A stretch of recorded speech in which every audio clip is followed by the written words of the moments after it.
Good morning എല്ലാ പ്രിയപ്പെട്ട പ്രേക്ഷകർക്കും പ്രഭാത വാർത്തകളിലേക്ക് സ്വാഗതം. ഞാൻ Christina Cherian. Justice Hema committee റിപ്പോർട്ടിൽ വിവാദം തുടരുകയാണ്. വിവരാവകാശ കമ്മീഷൻ നിർദ്ദേശിച്ചതിലും കൂടുതൽ ഖണ്ഡികകൾ ഒഴിവാക്കിയതിൽ സർക്കാരിനെതിരെ പ്രതിഷേധം ശക്തമാകുന്നു.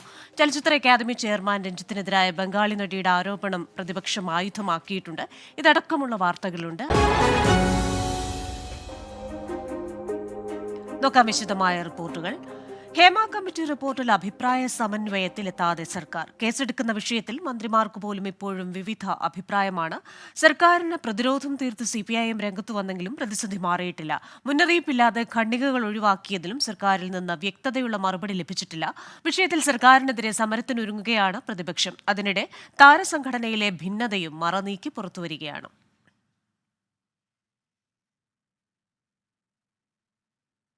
ബംഗാളി നടി ശ്രീലേഖ മിത്രയുടെ ആരോപണത്തിൽ ചലച്ചിത്ര അക്കാദമി ചെയർമാൻ രഞ്ജിത്ത് രാജിവെക്കണമെന്ന് യൂത്ത് കോൺഗ്രസ് സംസ്ഥാന അധ്യക്ഷൻ രാഹുൽ മാങ്കൂട്ടത്തിൽ.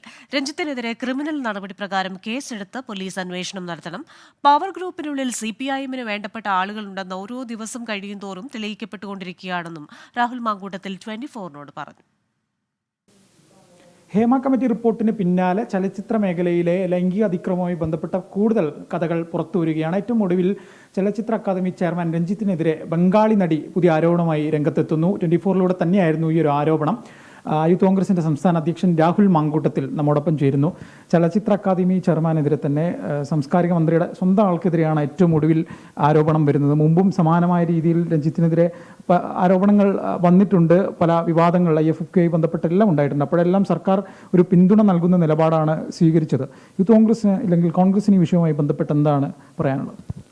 ഒന്ന്, ശ്രീ രഞ്ജിത്ത് തന്നെ പറഞ്ഞിട്ടുണ്ട്, ഞാൻ 978 SFI ആണെന്ന്, പഴയ SFI ആണെന്നൊക്കെ എപ്പോഴും പറയുന്ന ആളാണ്. അതിജീവിതയെ വേദിയിലേക്ക് കൊണ്ടുവന്ന് കയ്യടി നേടിയ ആളാണ് ശ്രീ രഞ്ജിത്ത്. ആ രഞ്ജിത്തിനെതിരായിട്ട് ഇപ്പോൾ ഒരു ആക്ഷേപം വരുമ്പോൾ അതും ഹേമ കമ്മിറ്റി റിപ്പോർട്ടിൻ്റെ പശ്ചാത്തലത്തിൽ, ഹേമ കമ്മിറ്റി റിപ്പോർട്ടിനകത്ത് 21 പാരഗ്രാഫുകൾ ഒഴിവാക്കണമെന്ന് വിവരാവകാശ കമ്മീഷൻ പറഞ്ഞപ്പോൾ 129 പാരഗ്രാഫ് ഒഴിവാക്കി സംസ്ഥാന സർക്കാർ വിധേയത്വം കാണിച്ചു. അപ്പോൾ ആ പവർ ഗ്രൂപ്പിനകത്ത് CPMന് വേണ്ടപ്പെട്ടവർ ഉണ്ട് എന്ന് ഓരോ ദിവസം കഴിയുമ്പോഴും ബോധ്യപ്പെട്ടുകൊണ്ടിരിക്കുകയാണ്. ചലച്ചിത്ര അക്കാദമി ചെയർമാൻ സ്ഥാനം, അതും ആ സിനിമയുടെ ഒരു പശ്ചാത്തലം താങ്കൾ ആലോചിക്കണം. സ്ത്രീകൾക്കെതിരായിട്ടുള്ള അതിക്രമത്തിനെതിരായിട്ട് രൂപീകരിക്കപ്പെട്ടിട്ടുള്ളൊരു കഥയാണ് പാലേരി മാണിക്യത്തിൽ. ആ പാലേരി മാണിക്യത്തിൻ്റെ സംവിധായകൻ തന്നെ അതിനകത്തെ കഥാപാത്രമായ മുരിക്കുംകുന്നത്ത് അഹമ്മദ് ഹാജിയായി പരകായ പ്രവേശം ചെയ്തൊരു നടിയോട് അതിക്രമം കാട്ടി എന്നാണ് അവർ പരാതി ഉന്നയിക്കുന്നത്. ആ വിഷയത്തിനകത്ത് സംസ്ഥാന പോലീസിന് FIR ഇട്ടിട്ട് അന്വേഷണം നടത്തണ്ടേ? ഇനി ആ വിഷയത്തിനകത്ത് എന്താണ് ശരി തെറ്റ് എന്ന് ബോധ്യപ്പെടണ്ടേ? ഇപ്പോൾ ഒരു പരാതി കിട്ടിയല്ലോ. മുഖ്യമന്ത്രി ഇതുവരെ പറഞ്ഞത് പരാതി കിട്ടിയാൽ അന്വേഷിക്കാമെന്നാണല്ലോ. ഇപ്പോൾ ചലച്ചിത്ര അക്കാദമി ചെയർമാൻ CPM സഹയാത്രികൻ കോഴിക്കോട് നോർത്തിൽ മത്സരിപ്പിക്കാൻ ഉദ്ദേശിക്കുന്ന സ്ഥാനാർത്ഥി, അയാൾക്കെതിരായിട്ട് ആരോപണം വരുമ്പോൾ സ്വാഭാവികമായിട്ട് അന്വേഷണം ഉണ്ടാകണം. ചലച്ചിത്ര അക്കാദമി ചെയർമാൻ സ്ഥാനം ശ്രീ രഞ്ജിത്ത് രാജിവെക്കുകയും വേണം. എന്തായാലും രഞ്ജിത്തിന്റെ രാജി ഉൾപ്പെടെയുള്ള ആവശ്യങ്ങളാണ് യൂത്ത് കോൺഗ്രസ് സംസ്ഥാന അധ്യക്ഷൻ രാഹുൽ മാങ്കൂട്ടത്തിൽ ആവശ്യപ്പെടുന്നത്. ഒപ്പം അദ്ദേഹത്തിനെതിരെ ക്രിമിനൽ നടപടി വേണമെന്നും അദ്ദേഹം ആവശ്യപ്പെടുന്നു. ഈ വിഷയവുമായി ബന്ധപ്പെട്ട് സർക്കാരിന്റെ കോൺക്ലേവ് ഉൾപ്പെടെയുള്ള കാര്യങ്ങൾ സർക്കാർ നടത്തുകയാണെങ്കിൽ അതിനെ തടയുമെന്നും പ്രതിപക്ഷ നേതാവ് നേരത്തെ പറഞ്ഞിരുന്നു. അത് യൂത്ത് കോൺഗ്രസ് സംസ്ഥാന അധ്യക്ഷനും ആവർത്തിക്കുകയാണ്. എന്തായാലും വരും ദിവസങ്ങളിലും ഈ വിഷയവുമായി ബന്ധപ്പെട്ട കൃത്യമായ പ്രതികരണങ്ങളും വാഗ്വാദങ്ങളും തുടരും എന്നത് ഉറപ്പാണ്. Cameraman Ananthu B. നായർക്കൊപ്പം AV Jaishankar, 24 Kottarakkara. വിശാഖപട്ടണത്ത് നിന്ന് കണ്ടെത്തിയ അസം സ്വദേശിയായ 13-കാരിയെ ഇന്ന് കേരള പോലീസിന് കൈമാറും. പെൺകുട്ടിയെ ഏറ്റെടുക്കുന്നതിന് മുന്നോടിയായുള്ള നടപടിക്രമങ്ങൾ ഇന്നലെ പൂർത്തീകരിച്ചിരുന്നു. നിലവിൽ വിശാഖപട്ടണത്തെ CWCയുടെ സംരക്ഷണയിലുള്ള കുട്ടിയുമായി ഉച്ചയോടെ പോലീസ് സംഘം കേരളത്തിലേക്ക് മടങ്ങും. തിരുവനന്തപുരത്ത് എത്തിച്ചതിന് ശേഷം പെൺകുട്ടിയെ മാജിസ്ട്രേറ്റിന്റെ മുന്നിൽ ഹാജരാക്കും. തുടർന്ന് പെൺകുട്ടിയുടെ മൊഴി വിശദമായി രേഖപ്പെടുത്താനാണ് തീരുമാനം. മൊഴി പരിശോധിച്ചതിന് ശേഷമായിരിക്കും പെൺകുട്ടിയെ മാതാപിതാക്കൾക്കൊപ്പം വിടണമോ എന്നതിൽ പോലീസ് തീരുമാനമെടുക്കുക. ജർമ്മനിയിൽ കത്തി ആക്രമണത്തിൽ 3 പേർ കൊല്ലപ്പെട്ടു, 5 പേർക്ക് പരിക്കേറ്റു. സോളിൻഗനിൽ നഗര വാർഷിക ആഘോഷത്തിനിടെയാണ് സംഭവം. അക്രമിക്കായി തെരച്ചിൽ തുടരുന്നു. മുണ്ടക്കൈ ചൂരൽമല ഉരുൾപൊട്ടൽ ദുരന്ത ബാധിതരുടെ പുനരധിവാസത്തിൽ തദ്ദേശീയരായ സാങ്കേതിക വിദഗ്ധരുടെ നിർദ്ദേശവും അഭിപ്രായവും സ്വീകരിക്കാൻ സർക്കാർ. ദുരന്തബാധിതരിൽ ഭൂരിഭാഗം പേർക്കും മേപ്പാടി മേഖലയിൽ താമസിക്കാനാണ് ആഗ്രഹം. അതിനുള്ള സാധ്യതകൾ തേടിയാണ് തദ്ദേശീയരുടെ അനുഭവവും പരിചയവും ഉപയോഗപ്പെടുത്തുന്നത്. 16 കുടുംബങ്ങൾ മാത്രമാണ് ദുരിതാശ്വാസ ക്യാമ്പുകളിലുള്ളത്. ദുരിതാശ്വാസ ക്യാമ്പുകളായി പ്രവർത്തിച്ച 3 സ്കൂളുകൾ വരുന്ന വ്യാഴാഴ്ച തുറക്കുമെന്ന് റവന്യൂ മന്ത്രി അറിയിച്ചു. മുണ്ടക്കൈ ചൂരൽമല ഉരുൾപൊട്ടലിൽ ഉറ്റവരെയെല്ലാം നഷ്ടപ്പെട്ട 10ാം ക്ലാസ്സുകാരൻ സജിദ് യൂസഫ് അതിജീവനത്തിന്റെ പാതയിലാണ്. അടുത്ത തിങ്കളാഴ്ച മുതൽ അവൻ അമ്പലവയലിലെ സ്കൂളിൽ പോയി തുടങ്ങും.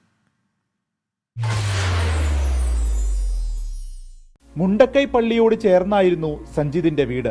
തൊട്ടടുത്ത് ഉപ്പയുടെയും വല്യുപ്പയുടെയും കടകൾ. വെള്ളാർമല സ്കൂളിലാണ് 9ാം ക്ലാസ് വരെ അവൻ പഠിച്ചിരുന്നത്. 10ാം ക്ലാസ്സിലേക്ക് എത്തിയപ്പോൾ അമ്പലവയലിലെ സ്കൂളിലേക്ക് മാറ്റി. കഴിഞ്ഞ ജൂൺ മുതൽ അവിടെ ബന്ധുവീട്ടിൽ നിന്ന് പഠനം. അവധി കിട്ടുമ്പോൾ ചൂരൽമല പാലം കടന്ന് അവൻ മുണ്ടക്കൈയിലേക്ക് ഓടിയെത്തും. ആ രാത്രി എല്ലാം കവർന്നു. ഉപ്പയും ഉമ്മയും അനിയന്മാരും ബന്ധുക്കളും ഇനിയില്ല.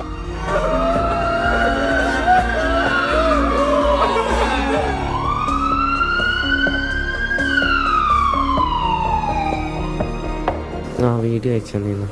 രാത്രി എല്ലാവരും ഫുഡ് കഴിച്ചിട്ട് ഇരിക്കുമ്പോൾ ലാസ്റ്റ് വീഡിയോ അന്ന് വിളിച്ചു തന്നു. അപ്പോൾ അവിടുന്ന് മാറും, ചൂരമലക്ക് മാറുന്നാറുന്നെ. പിന്നെ മാറിയിട്ടില്ല. കുറേ ആൾക്കാരുള്ളതുകൊണ്ട് 1:30 മുതൽ വിളിക്കാൻ തുടങ്ങി. അന്ന് സംഭവം അറിഞ്ഞിട്ട് ഫോൺ സ്വിച്ച് ഓഫ് ചെയ്യുന്നു. ഇപ്പോൾ ഉമ്മയുടെ വീട്ടിലാണവൻ. സംഭവിച്ച ദുരന്തത്തിൽ നിന്ന് പുറത്തു കടക്കാൻ സഞ്ജിതിന് കഴിയട്ടെ. തിങ്കളാഴ്ച മുതൽ സ്കൂളിൽ പോയി തുടങ്ങും.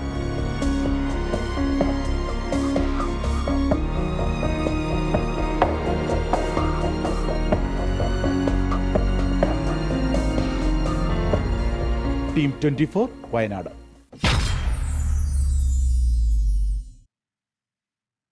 കൊൽക്കത്ത ആർജിക്കർ മെഡിക്കൽ കോളേജിൽ സമരം തുടരുന്ന ഡോക്ടേഴ്സിന്റെ കൺവെൻഷൻ ഇന്ന് തുടർ സമരം ചർച്ച ചെയ്യും. മറ്റു പല സംഘടനകളും പ്രതിഷേധം പിൻവലിച്ചെങ്കിലും നീതി ലഭിക്കും വരെ പണിമുടക്കിയുള്ള പ്രതിഷേധം തുടരാനായിരിക്കും തീരുമാനമെന്ന സൂചന. CBI ഉദ്യോഗസ്ഥരെ കണ്ട പ്രതിനിധി സംഘം അന്വേഷണ പുരോഗതി ചർച്ച ചെയ്തു. മുൻ പ്രിൻസിപ്പൽ സന്ദീപ് ഘോഷിനെ CBI 8 ദിവസങ്ങൾക്കിടെ 100 മണിക്കൂറിലേറെ ചോദ്യം ചെയ്തു. സന്ദീപ് ഘോഷ് അടക്കമുള്ളവരെ നുണപരിശോധന നടത്താൻ CBIക്ക് അനുമതി ലഭിച്ചിരുന്നു. നുണപരിശോധനയ്ക്കായുള്ള നടപടികൾ ഇന്നുണ്ടാകുമെന്നാണ് സൂചന. ജമ്മുകാശ്മീർ നിയമസഭാ തെരഞ്ഞെടുപ്പ് പ്രചാരണത്തിന്റെ ഭാഗമായി പ്രധാനമന്ത്രി നരേന്ദ്രമോദി പങ്കെടുക്കുന്ന റാലികൾ അടുത്തയാഴ്ച മുതൽ. സ്ഥാനാർത്ഥിത്വത്തിൽ പുതുമുഖങ്ങൾക്ക് പരമാവധി പരിഗണന നൽകാൻ BJP ദേശീയ നേതൃത്വത്തിന്റെ തീരുമാനം. കശ്മീർ മേഖലയിൽ സ്വതന്ത്ര സ്ഥാനാർത്ഥികളും ചെറു പാർട്ടികളുമായും ധാരണയുണ്ടാക്കും. ജമ്മുകാശ്മീർ തെരഞ്ഞെടുപ്പിലെ കോൺഗ്രസ് നാഷണൽ കോൺഫറൻസ് സഖ്യ തീരുമാനത്തിനെതിരെ ദേശവ്യാപകമായി പ്രചാരണം നടത്താൻ BJP നേതാക്കൾ രാജ്യവ്യാപകമായി ഇന്ന് വാർത്താസമ്മേളനം നടത്തും. ജമ്മുകാശ്മീരിന് സ്വയംഭരണാവകാശം നൽകുന്ന ആർട്ടിക്കിൾ 370 പുനഃസ്ഥാപിക്കുമെന്ന നാഷണൽ കോൺഫറൻസിന്റെ വാഗ്ദാനത്തിൽ കോൺഗ്രസ് നിലപാട് വ്യക്തമാക്കണമെന്നാവശ്യപ്പെട്ടാണ് പ്രതിഷേധം. നാഷണൽ കോൺഫറൻസ് മുന്നോട്ടുവെക്കുന്ന വാഗ്ദാനങ്ങൾ ദളിത്, ഗുജ്ജർ, പഹാഡി വിഭാഗങ്ങളുടെ സംവരണം ഇല്ലാതാക്കുമെന്നും BJP വ്യക്തമാക്കി. പാലക്കാട് KSRTC ബസ് സ്റ്റാൻഡിലെത്തുന്ന യാത്രക്കാർക്കും ജീവനക്കാർക്കും ആശ്വാസം. സ്റ്റാൻഡിലെ ശുചിമുറിയുടെയും ജീവനക്കാരുടെ വിശ്രമ മുറിയുടെയും ശോചനീയാവസ്ഥ പരിഹരിക്കുമെന്ന് മന്ത്രി KB ഗണേഷ് കുമാർ പറഞ്ഞു. ജീവനക്കാരുടെ വിശ്രമ മുറി പുതിയ കെട്ടിടത്തിലേക്ക് മാറ്റും. സ്റ്റാൻഡിൽ നേരിട്ടെത്തി കാര്യങ്ങൾ വിലയിരുത്തിയാണ് മന്ത്രിയുടെ ഉറപ്പ്. പാലക്കാട് KSRTCയുടെ പുതിയ കെട്ടിടം ഉദ്ഘാടനം കഴിഞ്ഞിട്ടും നല്ലൊരു ശുചിമുറി ഒരുക്കാനോ ജീവനക്കാരുടെ വിശ്രമമുറി തുറന്നു നൽകാനോ ഇതുവരെ കഴിഞ്ഞിരുന്നില്ല. ഈ വിഷയത്തിലാണ് മന്ത്രി KB ഗണേഷ് കുമാറിന്റെ ഇടപെടൽ. ജീവനക്കാരുടെ വിശ്രമമുറി പുതിയ കെട്ടിടത്തിലേക്ക് മാറ്റുമെന്നും നിലവിൽ ദയനീയ അവസ്ഥയാണെന്നും മന്ത്രി പറഞ്ഞു. പുതിയ വിശ്രമമുറി എയർ കണ്ടീഷൻ ചെയ്യുന്നതിന് സ്പോൺസർഷിപ്പ് തേടും. ശുചിമുറി നവീകരണവും ഉടനുണ്ടാകും. സ്പോൺസർഷിപ്പ് ഇവിടുത്തെ ജീവനക്കാരും സംഘടനകളും ചേർന്ന് സംഘടിപ്പിക്കാം. പാലക്കാട് നിന്നുള്ള ഏതെങ്കിലും ബിസിനസ് സ്ഥാപനങ്ങൾക്ക് സ്പോൺസർ ചെയ്യാം. അപ്പോൾ AC ചെയ്യുന്നതോടുകൂടി നമുക്കൊരു പരസ്യം താഴെ കൊടുക്കുക. തരുന്ന സ്പോൺസർ ചെയ്യുന്നവർക്ക് ഒരു പരസ്യം കൊടുക്കാനുള്ള ഏർപ്പാട് നമ്മൾ എല്ലാവരും ജനങ്ങൾ വന്നു പോകുന്ന സ്ഥലത്ത് ചെയ്യാം. അപ്പോൾ തിരുവനന്തപുരത്ത് വിഭവമാണ് ചെയ്തേക്കുന്നത്. ഒരു ലേഡീസ് വെയിറ്റിംഗ് റൂം ചെയ്തിരിക്കുകയാണ്, എയർ കണ്ടീഷൻ. അപ്പോൾ അങ്കമാലി പണി നടക്കുന്നു. കോഴിക്കോട് കണ്ട് തീരാറായി. ശുചിമുറി യാത്രക്കാർക്ക് തുറന്നു നൽകുന്നതിന് വിലങ്ങുതടിയാകുന്നത് സെപ്റ്റിക് ടാങ്കിന്റെ വലിപ്പമില്ലായ്മയാണ്. ഇത് പരിഹരിക്കാനും നടപടി ആരംഭിച്ചിട്ടുണ്ട്. 24 പാലക്കാട്. ഭരണകൂടങ്ങൾ പരിസ്ഥിതി സംരക്ഷണത്തിനെതിരെന്ന് VM സുധീരൻ. കേരളത്തിലെ നദികളുടെ സംരക്ഷണത്തിനായി ഹൈക്കോടതി സിറ്റിംഗ് ജഡ്ജി അധ്യക്ഷനായുള്ള അതോറിറ്റി രൂപവൽക്കരിക്കണമെന്നും സുധീരൻ ആവശ്യപ്പെട്ടു. ശാസ്താംകോട്ട തടാക സംരക്ഷണ ആക്ഷൻ കൌൺസിൽ മുൻ ചെയർമാൻ K കരുണാകരൻ പിള്ളയുടെ അനുസ്മരണ സമ്മേളനം ഉദ്ഘാടനം ചെയ്യുകയായിരുന്നു സുധീരൻ. പരിസ്ഥിതി സംരക്ഷണം അനിവാര്യമായ ഘട്ടത്തിലെന്ന് VM സുധീരൻ ആവശ്യപ്പെട്ടു. മലിനീകരണ നിയന്ത്രണ ബോർഡ് പരിസ്ഥിതിയെ തകർക്കുന്നവർക്ക് അനുകൂലമായി റിപ്പോർട്ട് നൽകുകയാണെന്നും അദ്ദേഹം കുറ്റപ്പെടുത്തി. പെരിയാറിൽ മത്സ്യങ്ങൾ വളരെ ചത്തുപൊങ്ങി. നമ്മുടെ പൊല്യൂഷൻ കൺട്രോൾ ബോർഡ് അന്വേഷിച്ചു. പൊല്യൂഷൻ കൺട്രോൾ ബോർഡിൻ്റെ അന്വേഷണം എന്താണെന്ന് വെച്ചാൽ അത് ഓക്സിജൻ്റെ കുറവ് കൊണ്ട് മത്സ്യം ചത്തു എന്നാണ് പറയുന്നത്. ജില്ലാ പരിസ്ഥിതി സംരക്ഷണ ഏകോപന സമിതിയുടെ ആഭിമുഖ്യത്തിൽ സംഘടിപ്പിച്ച പരിസ്ഥിതി പ്രവർത്തകൻ കെ കരുണാകരൻ പിള്ള അനുസ്മരണം ഉദ്ഘാടനം ചെയ്യുകയായിരുന്നു സുധീരൻ. ലക്ഷക്കണക്കിന് ആളുകളുടെ കുടിവെള്ള സ്രോതസ് സംരക്ഷിക്കാൻ നേതൃത്വം നൽകിയ ആളാണ് കരുണാകരൻ പിള്ള. അദ്ദേഹത്തെപ്പോലുള്ളവരുടെ ആദർശം പുതുതലമുറയ്ക്ക് പകർന്നു നൽകാനുള്ള നടപടികൾ ഉണ്ടാകണമെന്നും VM സുധീരൻ പറഞ്ഞു. കുട്ടനാട്ടിലെ വെള്ളപ്പൊക്കത്തിന് പരിഹാരം കാണാനെന്ന പേരിൽ തോട്ടപ്പള്ളിയിൽ കരിമണൽ ഖനനം ചെയ്യുന്നതിന്റെ പ്രയോജനം കരിമണൽ കർത്തയ്ക്ക് മാത്രമാണെന്നും VM സുധീരൻ പരിഹസിച്ചു. 24 കൊല്ലം. കാക്കനാട് കേരള മീഡിയ അക്കാദമിയിൽ ജേർണലിസം PG ഡിപ്ലോമ കോഴ്സ് പുതിയ ബാച്ച് തുടങ്ങി. മുതിർന്ന മാധ്യമപ്രവർത്തകൻ ശശികുമാർ ക്ലാസ് ഉദ്ഘാടനം ചെയ്തു. 24 chief editor R Sreekandan Nair മുഖ്യാതിഥിയായി. The Hindu senior deputy editor Saraswathi Nagarajan, media academy chairman RS Babu, secretary Anil Bhaskar, academy council അംഗങ്ങളായ E സുഭാഷ്, സ്മിത ഹരിദാസ് തുടങ്ങി നിരവധി പേർ പങ്കെടുത്തു. ഇംഗ്ലീഷ് പ്രീമിയർ ലീഗിൽ 2ാം റൗണ്ട് പോരാട്ടങ്ങൾക്ക് ഇന്ന് തുടക്കം. Manchester city, Arsenal, Manchester United തുടങ്ങിയ ടീമുകളെല്ലാം കളത്തിലിറങ്ങും. സ്പാനിഷ് ലീഗിൽ ബാഴ്സലോണയ്ക്കും മത്സരമുണ്ട്.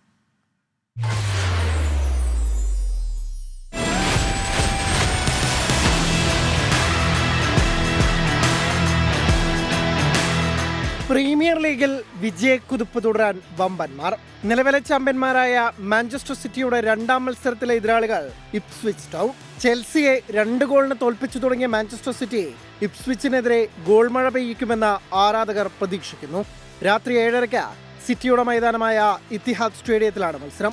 വൈകിട്ട് 5-ന് തുടങ്ങുന്ന മത്സരത്തിൽ മാഞ്ചസ്റ്റർ യുണൈറ്റഡിന്റെ എതിരാളികൾ ബ്രൈറ്റൺ. ഫുൾഹാമിനെ 1 ഗോളിന് മാത്രം മറികടന്ന യുണൈറ്റഡിന് എവർട്ടനെ 3 ഗോളിന് തകർത്തെത്തുന്ന ബ്രൈറ്റൺ കടുത്ത വെല്ലുവിളിയാകുമെന്നുറപ്പ്.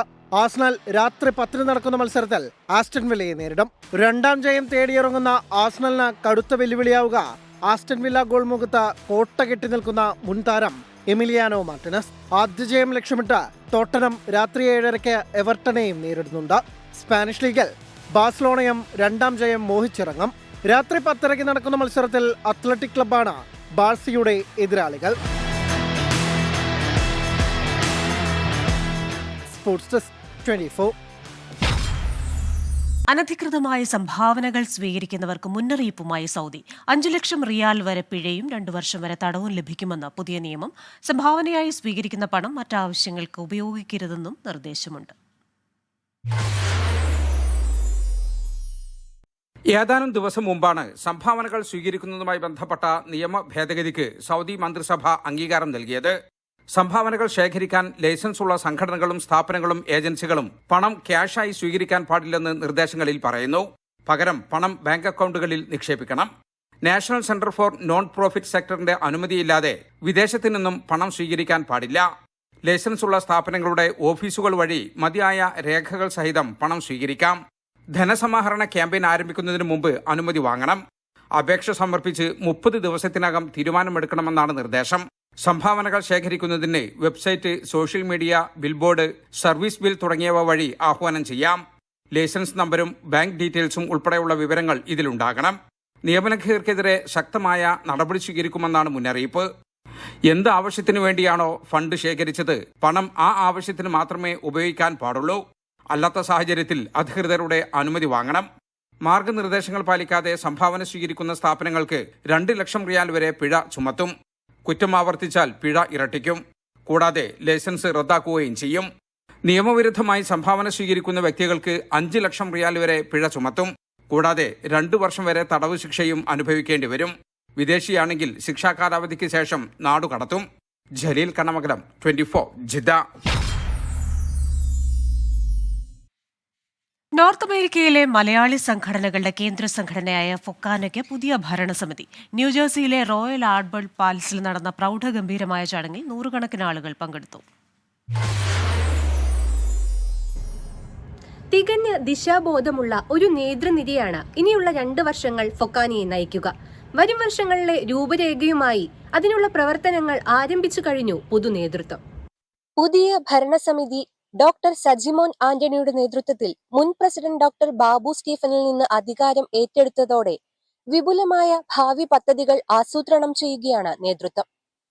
ഫൊക്കാനയെ 2 വർഷം നയിക്കാൻ കഴിഞ്ഞതിലും കൺവെൻഷൻ കുറ്റമറ്റതാക്കാൻ കഴിഞ്ഞതിലും ഡോക്ടർ ബാബു സ്റ്റീഫൻ സന്തോഷം പ്രകടിപ്പിച്ചു. and my term is over 2 years. I was the president of Fokana. You all helped me to work hard to make this convention a grand success. തെരഞ്ഞെടുപ്പ് വേളയിൽ പുറത്തിറക്കിയ പ്രവർത്തന രൂപരേഖയിൽ സൂചിപ്പിച്ച കാര്യങ്ങൾ പൂർണ്ണമായും നടപ്പിലാക്കുമെന്ന് സജിമോൻ ആന്റണി പ്രഖ്യാപിച്ചു. Election is over. There is no 3 team or legacy team. This is only one Fokana. I invite everybody to join with us, to work with us for the benefit of Malayalis. Doctor Babu സ്റ്റീഫന്റെ നേതൃത്വത്തിലുള്ള committee അംഗങ്ങളും വിവിധ സംഘടനകളുടെ പ്രതിനിധികളും മാധ്യമപ്രവർത്തകരും ചടങ്ങിൽ പങ്കെടുത്തു. വരും വർഷങ്ങളിൽ ഫൊക്കാനയെ അന്താരാഷ്ട്ര തലത്തിലെ തന്നെ ഒരു പ്രമുഖ സംഘടനയാക്കി മാറ്റുമെന്ന പ്രഖ്യാപനം പ്രവാസി മലയാളികൾക്ക് ഏറെ പ്രതീക്ഷ നൽകുന്ന ഒന്നാണ്. Meenu Cheladan, 24 USA. India press club of North America Canada ചാപ്റ്ററിന് തുടക്കമായി. കാനഡയിലെ സ്കാർബറോയിൽ നടന്ന ഉദ്ഘാടന ചടങ്ങോടുകൂടിയായിരുന്നു കാനഡ ചാപ്റ്ററിന് തുടക്കമായത്.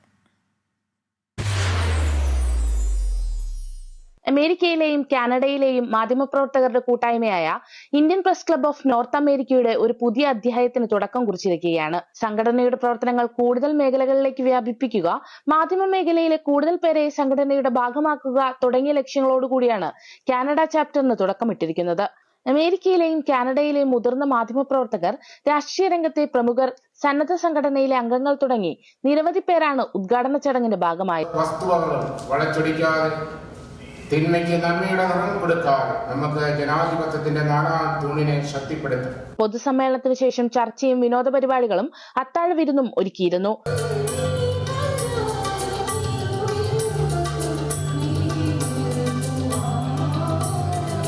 President Shibu Kizhakkekuttu, secretary Vincent Pappachan തുടങ്ങിയവരുടെ നേതൃത്വത്തിലായിരുന്നു ചടങ്ങുകൾ. 24 USA. Indian overseas Congress Pennsylvania Kerala chapter ഫിലഡൽഫിയയിൽ സംഘടിപ്പിച്ച സ്വാതന്ത്ര്യ ദിനാഘോഷം വേറിട്ടതായി. മാത്യു കുഴൽനാടൻ MLA ചടങ്ങിൽ മുഖ്യാതിഥിയായിരുന്നു. സ്വാതന്ത്ര്യദിനത്തെ നിസ്സാരതയോടെ സമീപിക്കുന്ന ഈ നാളുകളിൽ ശിപ്പായി ലഹളയിൽ തുടങ്ങി 1 നൂറ്റാണ്ട് നീണ്ട പോരാട്ടത്തിലൂടെയാണ് നാം സ്വാതന്ത്ര്യം നേടിയതെന്ന് എല്ലാവരും ഓർമ്മിക്കണമെന്ന് ഡോക്ടർ മാത്യു കുഴൽനാടൻ MLA ഓർമ്മപ്പെടുത്തി.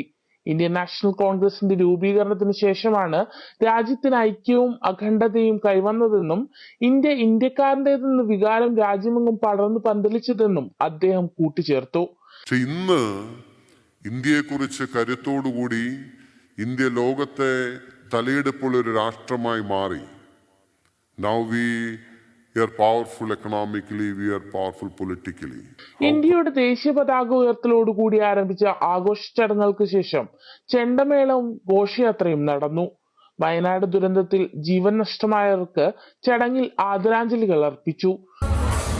IOC Pennsylvania chapter vice president Kurian രാജന്റെ അധ്യക്ഷതയിൽ നടന്ന ചടങ്ങിൽ chairman Sabus Kariya, president Eapen Daniel, vice chairman Jeemon George, general secretary Sumod Nellikkala, vice chairman Alex Thomas, treasurer Philipose Cherian എന്നിവർ പങ്കെടുത്തു. 24 USA. പ്രഭാത വാർത്തകളുടെ സമയം പൂർണ്ണമാവുകയാണ്.